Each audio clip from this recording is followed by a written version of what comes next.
Hey there, Beltway 95 sports fan. Well, it's the post-game recap of the Baltimore Ravens against the Cincinnati Bangles on this week's episode of Beltway 95 Sports.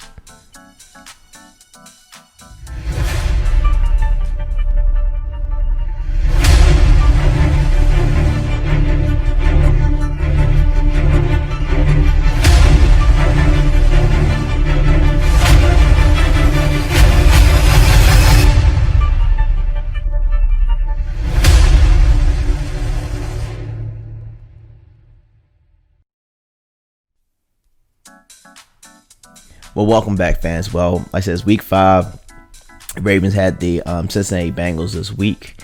So the game just ended. The final score was 27-3. Cincinnati just got that last minute field goal to break that. Other than that, they really didn't do much of nothing the whole entire game. So with this week, it seemed like it was a little bit slow for the Ravens. Lamar really didn't get off today. I think he was 19 for 37. He actually had one interception. It was like a bounce off. Actually, it was a clear interception right during the second half. So just one little mistake by Lamar, but he had a pretty quiet day, if you could say so. But hats off to the defense. Like I said, Patrick Queen, he just he did his thing today, and he got one. Let's see, he had one forced fumble, and like I said, hats off to him. So he had a great day today. So that draft pick is paying dividends for the Ravens. He's almost like the second coming of Ray Lewis. A lot of people think. I think he's what we've been missing. Like I said, he's the 2.0 version of Ray Lewis. It was great to see the defense get involved in this game. Like I said, the Cincinnati Bengals really didn't put too much of a fight. Joe Burrow did the best he could.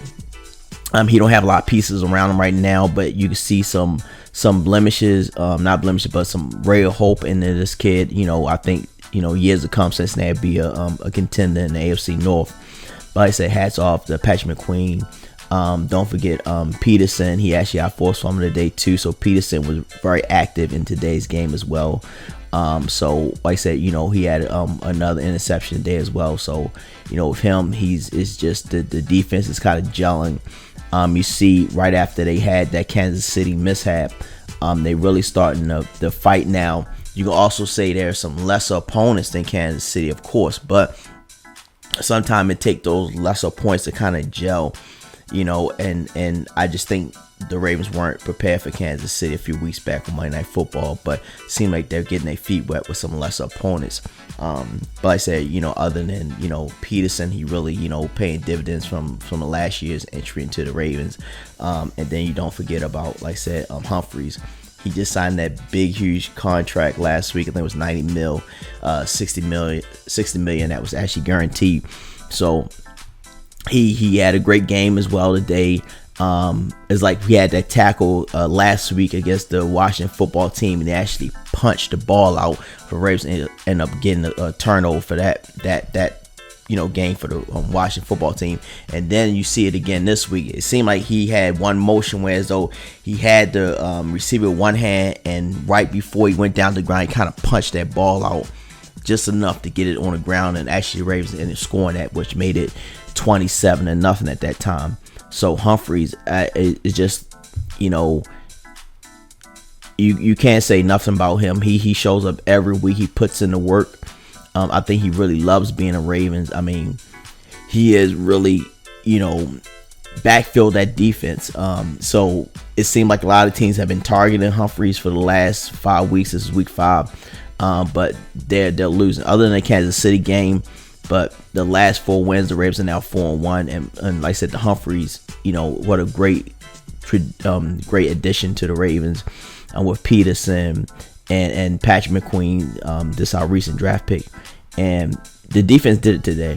You can also argue that Cincinnati was a lesser opponent, but I love the way the defense showed up. Lamar didn't have a spectacular game today, but he did make some safe throws there. Mark Andrews ended up, getting involved as well. He got a touchdown. Hollywood Brown got a touchdown as well. So it was great to see those two being active. Then Mark Ingram had some key rushes, and sure that Gus Edwards as well. And then don't forget J.K. Dobbins had, his footprint into the game. So you're starting to see these pieces gel. Like I said, Cincinnati, you play the schedule that's in front of you. No matter whether you consider those a lesser point, it's still in the NFL. It's still pro athletes, so they still going to give their max effort. I assume so, but hats off to the Ravens with a great win. Could have been a shutout, but unfortunately, Cincinnati got that last minute field goal in, so now it's 27-3. As I look at it now, Pittsburgh is winning 38 to 28. So we can't count on Pittsburgh actually losing, so they'll still have a game up on us in the division lead, or half game, as you can say, because we haven't played them yet. Look like Kansas City was losing to Las Vegas. The score was actually now it's 32-40. So Patrick Mahomes just came back with a late touchdown and ended up getting a 2-point conversion. So hopefully by the time you see this video, that Las Vegas would have won, held them off. It's about 4 minutes left in the game right now. I don't see how they're gonna hold Kansas City if they couldn't hold them that part. So hopefully Las Vegas gets another score in and kind of get them back on the ropes again. But I'm gonna say Kansas City comes back in this game, and we're still gonna be a half game or game behind them in the win-loss column, whatever. So hopefully, I hope Las Vegas win. That can make us even the record, but they'll still have a half game up on us because of the head-to-head battle if it comes to that point and later on the playoffs. But great win for the team. Moving on next week. And give me guys your thoughts and opinions. Please hit the like button, subscribe, and this is the end of this week's episode of Beltway 95 Sports. You guys be safe out there and wear your mask.